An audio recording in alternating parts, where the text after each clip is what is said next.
Hey guys, it's your boy Mason here, coming at you with a bit of an battlefury ursa guide. This is why I think it's so good, why I think it's so strong. Everyone seems to be playing it, people are making videos about it. It's Dota Alchemy and Dota 2 Bowie, I think it was.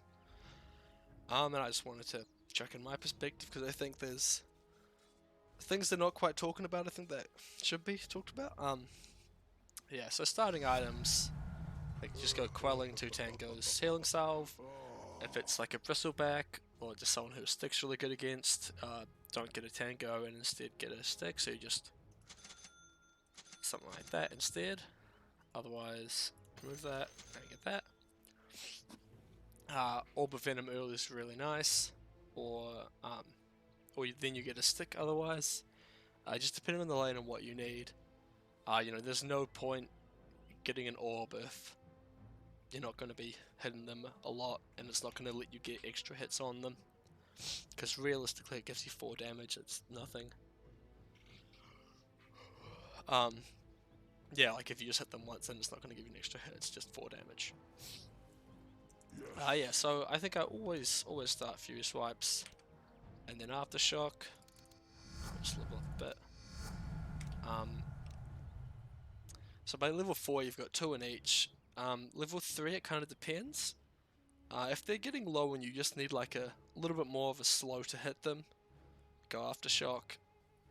Otherwise Fury Swipes. Like most games, just go Fury Swipes and you'll find out when you want Aftershock, when you can kill them. Depending on your lane partner who they've got. If they're standing close together, Aftershock's a lot more damage because it hits 2 people. Oh, Earthshock, sorry. Yeah. But so early orb, stick, boots, a windlace. I quite like it. It's not necessary every game, but a little bit extra movement speed's always nice. Gets you to the jungle faster, gets you back to the lane faster, all that good stuff.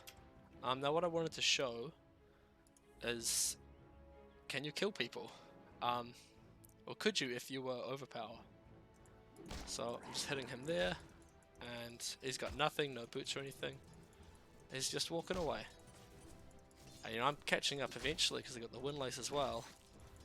But 10 seconds. He's on the tower. He's fine. Versus if I've got Earthshock on him, he is not getting away. Look how slow he is. 185. Like twice as fast as him. That's just level 2. Obviously you can get it even higher and hit out boots as well and all that. But it gives you more kill potential to have Earthshock instead of actually having damage. Just because the additional hits you'll get in, because they're slowed, is more than the instant attacks almost. The overpower gives you. Now, at level 7, I like to have Earthshock maxed. I see a lot of people going Fury Swipes instead. But I don't think it's worth. So every attack is 36 more damage, right? And so the first one, that's just 36 more. And the second is 72 more. And Earthshock at level 2 to 4 gives 100 more damage. Of course, it's magic damage as well. So if they're high armor, it's more value. If they're low armor, it's less, of course. But no one has magic resistance early on, basically. And so, like, for the 2 hits you get from Fury Swipes doing more damage, like, Earthshock just makes up for it. Now, obviously, you're going to be hitting someone a lot to actually kill them early on. You don't have any additional damage, from like items or anything. Maybe you've nearly got shreds at this point. Maybe you don't, depending on the lane, of course. But I think Earthshock just gives you more damage as well as keeps your teammate in range. If you've got a lane partner, he'll get more hits off. You'll both get more hits off, and that's great. I'll wait for the wave to respawn. But the thing I don't see people talking about enough is Earthshock in the wave. Like, everything's nearly dead now. That's like so much faster than just auto attacking it. which is why I think Earthshock instead of Fury Swipes. You just clear the lane faster, clear the way faster, gives them less time to harass you. I had a game against an Enchantress and a Bristleback, and you know, if I go up to lane, I'm getting slowed a lot, they're gonna hit me a lot, and I can't kill it because they're there. Of course it will push back into me, but Earthshock just means I can jump in, slap everything real quick, and then go head to a jungle camp. And if they are alone, I've got kill potential on them, because you get Earthshocked, that's 200 damage, and then I'm just hitting them. You don't really want to fight back against Ursa. Once you've got 6, 80% damage reduction, you're impossible to kill basically. It's just so good. Leveling up past that though, I think get overpower. 175 HP isn't much. Like, obviously it's nice, but unless you think, like, as a standard, I'd go overpower, and if you think you need it, go that. So there's Battle Fury. We will just say we've built that now. I get infused raindrops, also quite nice. Good bit of mana regen. Can't forget about that. And mangoes. I think Dota2Bo talked about this in his video too. But yeah, like, just it's a lot of extra regen. It's 1.8 regen with the full stack of mangoes, and then it's also 330 mana, which is, you know, 3/4 of our whole bar. It's quite nice. And what that means is you can hit the jungle, you just Earthshock it, kill everything, you Earthshock the wave, Earthshock the jungle, you're way out farming your opponent. Like, you are going to spend mana because you're using your abilities, and you're thinking, oh, well, it cost me 70 mana to do this, did I really need it? But I think it's worth it, because you're also getting XP, and you're, like, making up for your costs. And it's just free regen as well, so I definitely think that's the go. Getting mangoes, raindrops if you need it. Against, like, Legion Commander, she can harass you quite heavily, so it's just quite nice to have. And then Sanjin Yasha is the obvious one. It's just really good. Gives you, you know, so much attack speed. 32 attack speed, 16 more damage with the status resistance and healing, movement speed. It's all just stuff you really like. Now, the thing I see a lot of people going is an early Morbid Mask, and I think it can be good, but we're sitting at 18 regen right now. I'll backpack that for a second. 13. About this point, and that's a lot of regen. Like, it is what 100 seconds to max HP, so like nearly 2 minutes. If you had, you know, no HP at all. And, like, you know, you could be fighting that much. Like, if you're fighting a lot, get the Morbid Mask, but I actually like to wait for the Vampire Fangs to see if they drop. You know, if they don't, just pick it up, or if you feel like you need it. But I think avoiding the early Morbid Mask is just the way to go, because you only really need it if you're, you know, heavily fighting someone, and because it's functionally HP, right? Because you're hitting them, and that gives you HP, and it is a lot. You know, you hit someone for like 300 damage, and then, well, cool, you've got, you know, 45 HP back, nearly 50. It's good. And the other case is if you're getting a Roshan, in which case you kind of need it. Well, you don't need it, but if you're doing it solo, you need it. Which can be quite nice if you feel like your team's losing, or the enemy's just nowhere near Roshan. Getting that and giving your whole team a bit of money can help put them back in the game. I find, you know, a lot of games, if you're losing by like 20 minutes, you get the sense this is going to be a slow loss. And having a Roshan Aegis can really turn that around. Let them see our teeth. So that's typically what I like to do. And then obviously Satanic, really nice. You've already got the Morbid Mask. Like, yeah, after Sanjin Yasha, I just about always go Morbid Mask anyway. You're probably getting close to the tier 3 items as well. And so that's really nice. In terms of items to actually get from neutrals, I think Faded Approach is super cool. Iron Talon, because you don't really have armor or attack speed like passively. You have to kind of build it all. Like our agility gain is pretty low, so it's just a good thing to get. Imp Claw, I don't feel like it does too much. Like our damage just comes from our passive. Essence Ring's quite nice. Like it is just a good item. Someone else will probably want it more, but it's good. Never sure for magic damage. Net, pretty good. But you can fuck it up. You know, the last thing you want is to net yourself when they're just out of range.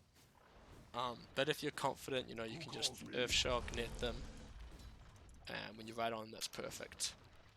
But I think in priority, if you don't have a Morbid Mask or Vampire Fangs, Tier 3s, Orb of Destruction, amazing. Tided Sliver, pretty good, like, you know, more status resistance is always nice. Mindbreak is really nice so they can't fight back. Paladin Sword's just cool. Using Fairy Fires is also nice. Just having that, oh shit, he's got an extra 400 HP. That's massive. And then I believe that stacks with Sanjin Yasha too. So that ends up being like a bit more HP. BKB, that's like, it's not an item you really want to build. Like, the only reason you want to build it is because you're not allowed to just walk up and slap people.